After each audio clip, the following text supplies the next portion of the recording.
ଯେଉଁ ଝିଅ ତୁମକୁ ଓଠରେ କିସ୍ କରିବାକୁ ଦିଏ ତ ବୁଝିଯାଅ ସେ ତୁମକୁ ଜୀବନଠୁ ଅଧିକ ଭଲ ପାଏ ଓ ଭବିଷ୍ୟତରେ ତୁମକୁ ଜୀବନସାଥୀ କରିବାର ଆଶା ବହୁତ ରଖିଥାଏ। ସବୁ ଫୁଲ ମନ୍ଦିର ଯାଏନି, କିଛି ଫୁଲ ଝଡ଼ିଯାଇ ମାଟିରେ ମିଶି ଯାଇଥାଏ। ସେହିପରି ସବୁ ପ୍ରେମ ସଫଳ ହୁଏନି, କିଛି ପ୍ରେମ ଖାଲି ସ୍ମୃତି ହୋଇ ଛାତି ତଳେ ରହିଯାଏ।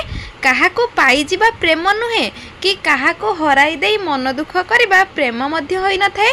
ପ୍ରେମ ବାସ୍ ତାହା ହୋଇଥାଏ ଯେଉଁଠି କେବଳ ଭଲ ପାଇବା ଥାଏ ଏବଂ ଭଲ ପାଇବା ତାହା ହୋଇଥାଏ ଯେଉଁଠି ତାଙ୍କର ମଙ୍ଗଳ କାମନା କରିବା ଆମର କର୍ତ୍ତବ୍ୟ ହୋଇଥାଏ।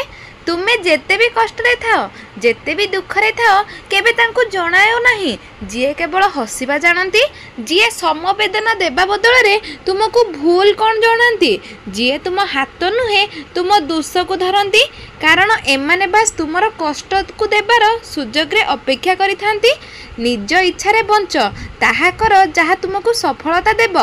ଅନ୍ୟ ଇଚ୍ଛାରେ ବଞ୍ଚିବ ତେବେ ଅନ୍ୟର ଗୁଲାମ ହୋଇ ବଞ୍ଚିବା ସହ ସମାନ ହୋଇଯିବ। ଆଉ ଯେଉଁଦିନ ସ୍ୱାଧୀନ ହୋଇ ବଞ୍ଚିବାକୁ ଚେଷ୍ଟା କରିବ ସେତେବେଳେ ଅନ୍ୟମାନେ ନିଜ ଉପକାରର ବୁଝ ତମ ଉପରେ ଚାପି ଦେଇ ପୁଣି ଗୋଲାମ କରିବାକୁ ଚେଷ୍ଟା କରିବେ। ସେଥିପାଇଁ ସମସ୍ତଙ୍କର ଶୁଣ, କିନ୍ତୁ ତାହା କର ଯାହା ତୁମକୁ ଉଚିତ ଲାଗୁଛି ଓ ଠିକ୍ ଲାଗୁଛି। ହୃଦୟକୁ ବିରାମ ଦେଇ ବିବେକର ଶୁଣ, ପରିଶ୍ରମକୁ ସବୁ ସୀମା ଟପିଯାଅ। ଯେମିତି ତୁମର ଗୋଲାମ କରିବାକୁ ଇଚ୍ଛା କରୁଥିବା ଲୋକ ଦିନେ ତୁମକୁ ଗୋଲାମୀର ଭାବିବ। ସବୁ ସୁଯୋଗରେ ଫାଇଦା ଉଠାଅ, କିନ୍ତୁ କେବେ କାହା ଉପରେ ଭଲ ପାଇବା କି ବିଶ୍ୱାସ ନୁହେଁ ଶୁଣିବାର ଅଭ୍ୟାସ କରନ୍ତୁ। କାରଣ ଏଠି ଦେଖେଇ କହିବା ଲୋକଙ୍କର ଅଭାବ ନଥାଏ। ସବୁବେଳେ ଉପରକୁ ଉଠିବାର ଅଭ୍ୟାସ ରଖନ୍ତୁ, କାରଣ ଏଠି ଗୋଡ଼ ଟାଣିବା ଲୋକଙ୍କର ଅଭାବ ନାହିଁ। ସକାରାତ୍ମକ ବିଚାର ଏବଂ ସାହସର ସହ ସବୁବେଳେ ଆଗକୁ ବଢ଼ନ୍ତୁ, କାରଣ ଏଠି ମନୋବଳ ଭାଙ୍ଗିବା ଲୋକଙ୍କର ଅଭାବ ନାହିଁ। ଆମକୁ ଭଲ କି ଖରାପ ଜୀବନ ମିଳିନଥାଏ, ଆମେ ତ ବାସ୍ ଜୀବନ ମିଳିଥାଏ। ତାକୁ ଭଲରେ ଗଢ଼ିବା କି ଖରାପ ଗଢ଼ିବା ତାହା ଆମ ଉପରେ ନିର୍ଭର କରିଥାଏ। ଏମିତି ଶୋଷିଲାକୁ ପାଣିର ମୂଲ୍ୟ ଏବଂ ଭୋକିଲାକୁ ଖାଦ୍ୟର ମୂଲ୍ୟ ଜଣାଥାଏ, ଠିକ୍ ସେହିପରି ଜଣେ ଦୁଃଖୀ ମଣିଷ ଜାଣିଥାଏ ସୁଖର ମୂଲ୍ୟ କେତେ।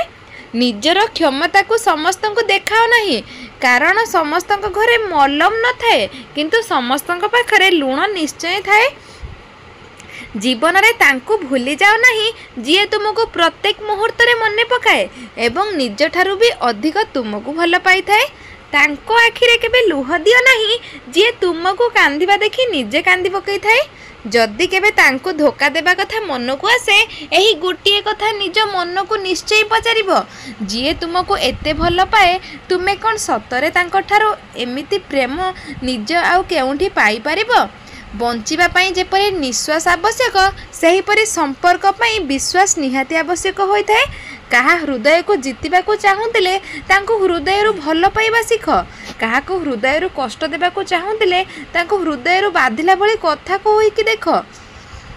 ହଁ ଆଜ୍ଞା, ଏହା ସତ କଥା। କାହାକୁ ହାତ ଉଠେଇ ମାଡ଼ ମାରିଲେ ବି ସେତିକି କଷ୍ଟ ହୋଇନଥାଏ ଯେତିକି କଷ୍ଟ କାହାକୁ ନିଷ୍ଠୁର କଥାରେ ହୋଇଥାଏ। କେହି ଉଚ୍ଚ ପଦବୀ କିମ୍ବା ଉଚ୍ଚ ସ୍ଥାନରେ ବସିଲେ କେବେ ଉଚ୍ଚ ହୋଇଯାଏନି। ମଣିଷର ଗୁଣ, ଜ୍ଞାନ, ସଂସ୍କାର ଏବଂ ବ୍ୟବହାର ଦ୍ୱାରା ଉଚ୍ଚ ହୋଇଥାଏ। କାଗଜ ଗୁଡ଼ିକ ଏକାଠି ରଖିବାକୁ ପିନ୍ ଯେପରି କାଗଜକୁ ଫୋଡ଼ିଥାଏ, ସେହିପରି ପରିବାରକୁ ଏକାଠି ରଖିବାକୁ ମଧ୍ୟ ଜଣେ ଏପରି ପରିବାରରେ ଥାଆନ୍ତି ଯାହା କଥା ହୃଦୟକୁ ଫୋଡ଼ିଲା ପରି ଲାଗିଥାଏ। ପ୍ରକୃତ ପ୍ରେମ ତାହା ଯେଉଁମାନେ ଆମକୁ ଭଲ ପାଆନ୍ତି, ସବୁବେଳେ ଆମ କଥା ଚିନ୍ତା କରନ୍ତି, ଆମେ ବି ତାଙ୍କୁ ସେତିକି ଭଲ ପାଇବା ଏବଂ ତାଙ୍କର ଇଚ୍ଛାକୁ ସମ୍ମାନ ଦେବା ଉଚିତ। ସବୁଠାରୁ ବଡ଼ କଥା, ବାପା ମାଙ୍କ ଠାରୁ ଏହି ସଂସାରରେ ଅଧିକ କେହି ଭଲ ହିଁ ନଥାନ୍ତି। ଜିଦ୍ଦି ସମ୍ପର୍କ ଭାଙ୍ଗି ଦିଏ, ଅହଙ୍କାର ସମ୍ପର୍କଠାରୁ ଦୂରେଇ ଦିଏ ଏବଂ କ୍ରୋଧ ସବୁ ଶେଷ କରିଦିଏ। କିନ୍ତୁ କେବଳ ସହନଶୀଳତା ଏବଂ ମୁହଁରେ ଚେତନା, ହସ ଭଲ ସମ୍ପର୍କକୁ ଗଢ଼ିପାରେ ଆଉ ସାରା ଜୀବନ ପାଇଁ ସମ୍ପର୍କକୁ ବାନ୍ଧିକି ରଖିପାରେ। ସମ୍ପର୍କରେ ଜଣେ ରାଗିଗଲେ ଆଉ ଜଣେ ଯଦି ଚୁପ୍ ହୋଇଯାଏ ତେବେ ସମ୍ପର୍କ କମିଯାଏ, କିନ୍ତୁ ଯଦି ଜଣେ ରାଗିଗଲେ ଆଉ ଜଣେ ବି ରାଗିଯାଏ ତେବେ ସମ୍ପର୍କଟା ଫାଟ ସୃଷ୍ଟି ହୋଇଥାଏ।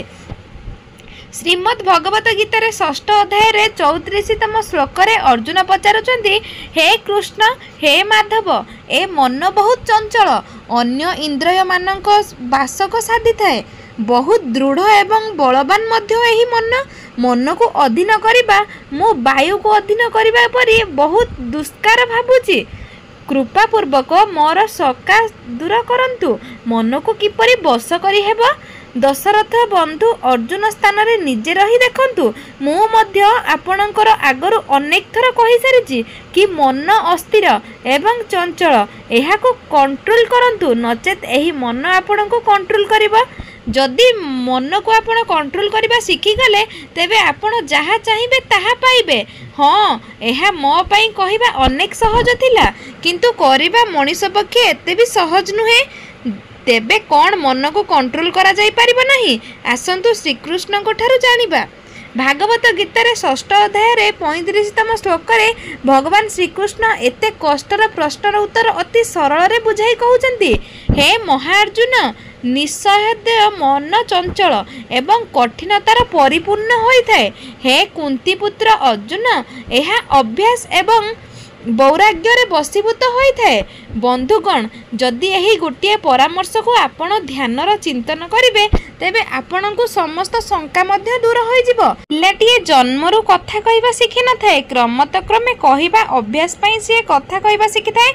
सेही परि आपण जदि प्रत्येक दिन ध्यान तथा योग करंती जेबे जेबे मन चंचल हेबाकू चेष्टा करूची सेते बेले आपण मन को निज कंट्रोल रे रखि परिबे। दर्शक बंधु भिडियोटी केमिति लागला कमेंट माध्यम रे निहाती जणाइबे। भिडियोटी भल लागुथिले आम चैनल को सब्सक्राइब निहाती कर दियंतु। रहुची नमस्कार जय जगन्नाथ पुणी देखा गोटे नुआ भिडियो रे सेते पर्यंत भलरे रुहंतु आ खुशी रे रुहंतु। जय जगन्नाथ नमस्कार।